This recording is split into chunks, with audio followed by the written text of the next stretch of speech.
मीच विजयी होईन असं मला वाटतं. 22 तारखेला माझ्याच बाजूने निकाल लागेल असं मला विश्वास आहे.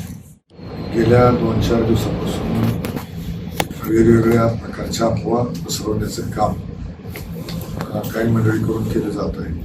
त्यामध्ये चेन वोटिंगचा प्रकार घडण्याची सुद्धा शक्यता आहे. आणि दुसरा विषय म्हणजे मतदारांना सांगितलं जाते की तुम्ही कधी मतदान करणार आहे, किती वाजता करणार आहे, त्याचं टायमिंग दिलं जाते. आणि तुम्ही मतदान केल्यानंतर 10 मिनिटात आम्हाला तुम्ही कोणाला केले कळते, अशा प्रकारचं मतदारावर प्रेशर आणण्याचे प्रयत्न सध्या चालू आहे. आणि म्हणून मी त्या दृष्टिकोनातनं एक निवेदन मी कलेक्टर साहेबांना दिलेलं आहे. अशा प्रकारचे कुठलेही गैरप्रकार त्या ठिकाणी घडू नयेत असे विनंती मी साहेबांना केलेली आहे. आणि साहेबांनी मला आश्वासित केले की अशा प्रकारची कुठलीही घटना घडणार नाही. आम्ही फार पारदर्शकपणे हे काम करू आणि कुठल्या गैरप्रकार होऊ शकतील त्याची माहिती आम्ही साहेबांना या ठिकाणी दिलेली आहे. आणि त्या दृष्टिकोनातून साहेब आम्ही तयारी करून सांगितलं असं कुठलं आम्ही घडू देणार नाही असं आश्वासन आदरणीय कलेक्टर साहेबांनी आम्हाला दिलेलं. सत्ताधारीकडून चालूच आहे सध्या. म्हणजे तुमचं मतदान केलेलं आम्हाला समजणार आहे किंवा तुम्ही आम्ही सांगेल त्या वेळेलाच मतदान केलं पाहिजे, अशा प्रकारच्या सूचना मतदारांना दिल्या जातात. कलेक्टर साहेबांनी सांगितलं की कुणालाही मतदान केलेलं कळणार नाही, त्याची आम्ही पुरेपूर काळजी घेऊ. आणि जसं असा प्रकार जर दिसला तर तिथला जो अधिकारी असेल तो जबाबदार धरला जाईल.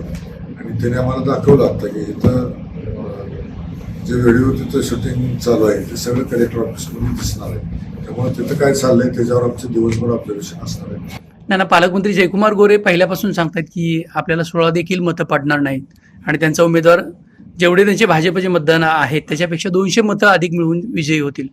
यावर काय तुम्ही सांगताय? मीच विजयी होईन असं मला वाटतं. 22 तारखेला माझ्याच बाजूने निकाल लागेल असं मला विश्वास आहे. किती पडली नाही, आपल्या 78 ते 80 मतं असताना आपण विजयाचा दावा कुठल्या मुद्द्यावर करताय? मी भेटलोय, प्रत्यक्ष मतदारांना भेटलोय, मतदारांचं म्हणणं जाणून घेतलंय. आणि मतदाराचं मत आहे की तुमच्यामुळे निवडणूक लागली, आम्हाला बॅलेट पेपर कसा असतो ते बघायला मिळालं आणि ह्या प्रक्रियेत सहभागी होता आले. आणि सगळे पालकमंत्र्यापासून ते आमदारापर्यंत ते सगळे लोक आमच्यापर्यंत यायला लागले. ज्या लोकांना भेटायला आम्हाला वेळ नसायचा ती लोक आमच्याजवळ येऊन आता मोठमोठे कामाचे आश्वासन द्यायला लागले. नाना, पहिल्यापासून ही निवडणूक महाआघाडीनं एकत्रितपणे लढवणं अपेक्षित होतं. त्यांचं एकत्रितपणा कुठं दिसला नाही, त्यांच्यामध्येच फाटाफूट असल्याचे दिसले. आपल्या अनेक आमदार वेगवेगळ्या ठिकाणी दिसत आहेत. आता काय शेवटी सत्ता आहे, सत्तेपुढं माणसं झोपतात. काय अडचणी असतात, कोणाचे पर्सनल प्रॉब्लेम असतात, संस्थेचे प्रॉब्लेम असतात, तिथं कुठंतरी मदत मिळावून अशा प्रकारचं लोक हे करतात, काम करतात. नाही, पक्षविरोधी भूमिका घेतली म्हणून आपण उमेदवार म्हणून आपले पक्षाचे जे श्रेष्ठ आहेत पवार साहेबांकडे यांच्या तक्रारी करणार आहात का?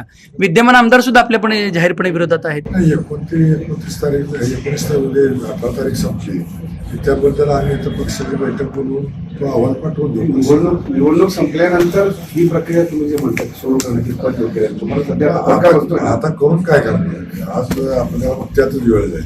आज आम्हाला मतदारापर्यंत पोहोचायचं आहे, आम्हाला काम करायचं आहे. आम्ही ती प्रक्रिया करत बसलो तर आमचा एक दिवस त्यातच आहे. त्याच कलरचा कागद मतपेटीत टाकून देतो आणि ती मतपत्रिका बाहेर आणली जाते आणि दुसरा वोटर ती मतपत्रिका आत जाऊन मतदान करतो आणि त्याला दिलेली मतपत्रिका बाहेर घेऊन येतो. अशा प्रकारची ही चेन केली जाते. मतदान हा जुना प्रकार आहे. म्हणजे मतदान केंद्रात जाण्यापूर्वी त्यांना पत्रिका दिलेली असते. मतपत्रिका तो आता बटनावर आल्यामुळे हा प्रकार बंद झाला आहे, मशीनवर आल्यामुळे. परंतु आता हे बॅलेट पेपरवर आल्यामुळं हा प्रकार पुन्हा होण्याची शक्यता आहे. किमया ग्रुप घेऊन येत आहे जुळे सोलापुरात आपल्या स्वप्नांना प्रत्यक्षात साकारणारा 168 2 BHK आणि 3 BHK लक्झुरियस फ्लॅट्सचा भव्य प्रकल्प. सोबतच मेडिटेशन आणि yoga hall, EV charging point, fully equipped gymnasium, मुलांसाठी library, study centre, walking track with common garden, cricket turf, मनोरंजनासाठी अनेक सुविधा उपलब्ध. किमया ग्रुपचे किमया स्वप्नसृष्टी हॉटेल सेलिब्रेशन समोर जुळे सोलापूर. संपर्क 77 800 43 800.